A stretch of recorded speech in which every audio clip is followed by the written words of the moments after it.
Guys, Patrick Mahomes just became the highest paid quarterback in the NFL and got his contract reset at $64 million a year. Now, it has reset the bar for the remaining quarterbacks around the NFL. And you know what? The moment that deal dropped, every Eagles fan asked one question, that where does this leave Jalen Hurts? Because if you remember, the Eagles made him the highest paid quarterback in the league once before, and whenever a QB gets new contract, teams start thinking about their QB as well.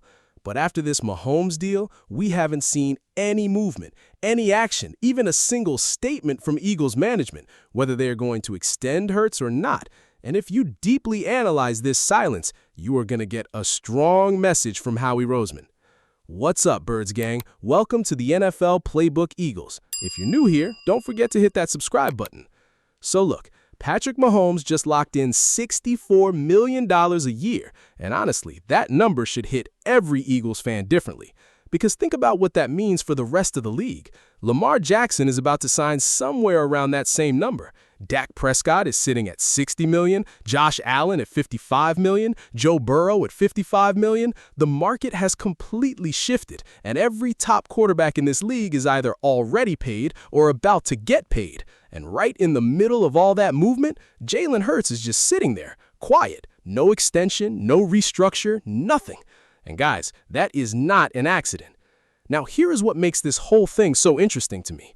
When Mahomes got this deal, he was coming off an injury, lesser talent around him than most people realize, and Kansas City still wrote that check without blinking. Because when you have a quarterback you truly believe in, you do not wait. You do not let the market pass you. You get out in front of it. And that is exactly what the Eagles did with Jalen Hurts the last time around. They got out in front. They made him the highest paid player in the entire NFL, not just quarterbacks, the highest paid player in the whole league. And right now, they are not showing any movement and are completely silenced about this.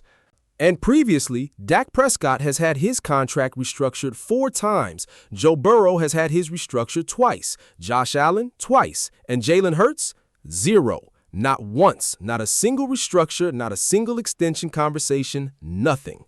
And you know what is wild about that? Every single one of those quarterbacks I just named, none of them have done what Hurts has done.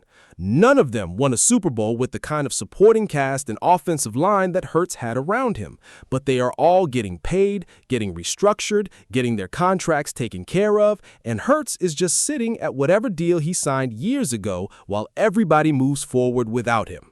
Now, I know some people are going to say, well, maybe they just have too many people to pay. Maybe it is the cap situation. And look, I hear that. Those are real factors. But here is the thing. When you truly believe in your quarterback, you find a way. Howie Roseman has found ways before. He got out in front of Cam Jurgens. He got out in front of other guys on this roster. So the fact that he has not even approached the Hurts conversation tells you something. And what it tells you is that this season is a prove-it year for Jalen Hurts. Plain and simple. The Eagles are watching. They are evaluating. They are using this season with almost 0 guaranteed money risk to see exactly who Jalen Hurts is in this new offensive system. And if he does not show up, I honestly think the extension conversation never happens. Or if it does, he will never see Mahomes money. Ever. Now look, all of that contract pressure is real, and it is heavy. But you know what? While that front office drama is playing out behind closed doors, the guys in the field are actually giving us something to be excited about. And that starts with what we are seeing from this offense in OTAs.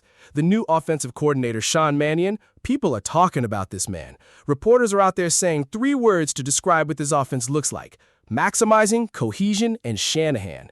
And that last word is the one that gets me fired up, because there is a reason the Shanahan system keeps producing results all over this league. Kyle Shanahan, Sean McVay, that whole coaching tree has been dominant. And now the Eagles potentially have their own branch off that tree with Sean Mannion.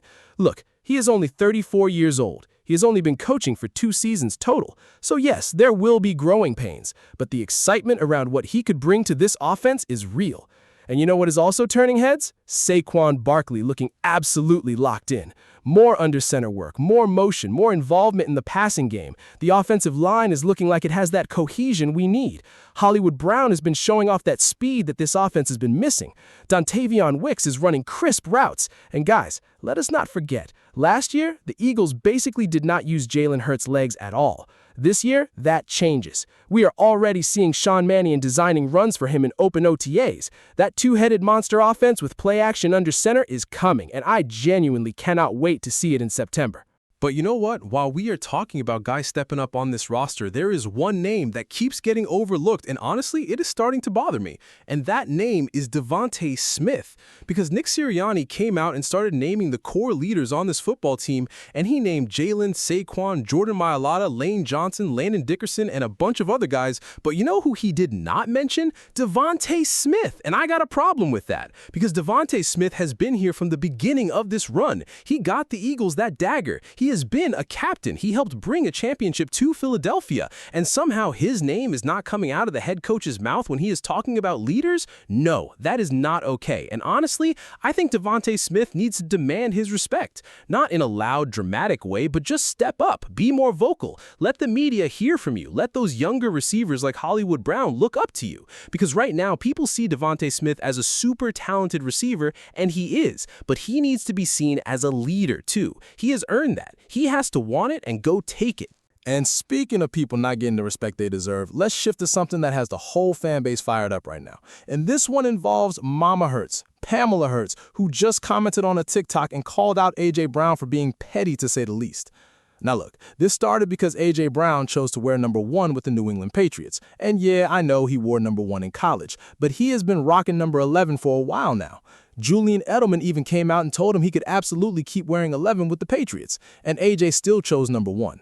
And you know what? Maybe that alone is whatever. But then this man came back to the Eagles facility to say goodbye and signed his picture on the wall, calling himself the best to ever play here. Not best wide receiver, best player ever in Philadelphia Eagles history. I mean, how old are you, man? You were a great Eagle, statistically one of the best receivers this franchise has ever had, but you do not get to walk in and crown yourself the greatest Eagle of all time. That is not how it works. That is something the players vote on, the fans decide, the organization recognizes. You do not just walk in and write that on a wall on your way out. And when New England reporters asked him about it, he just said he appreciated his time in Philly and moved on. No accountability. Nothing. And here is what really gets me about this whole A.J. Brown situation. If you go back and look at the Eagles' era with him, Jalen Hurts was always trying. There were games where Hurts was literally forcing the ball to A.J. Brown because that was his guy. He believed in him. He wanted to make that connection work. And A.J. just could not let whatever was going on between them go.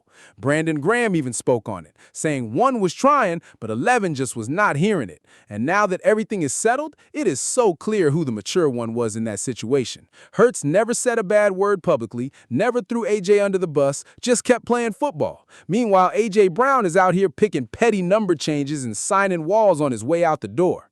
And guys, I actually love A.J. Brown as a player. What he did in Philadelphia over those 4 years was incredible. The hitch routes, the curl routes, those 50-50 balls, that slant route. He still had over 1,000 yards even in what people called his bad year. But the way this ended, he should have handled that better. Because when he looks back, Philadelphia could have been a 6 or 7 year run. He had something special here and he let it slip away. That's where I'm at with it, Birds Gang. If you're not subscribed yet, hit that button right now and do not miss what's coming next. Fly, Eagles, fly!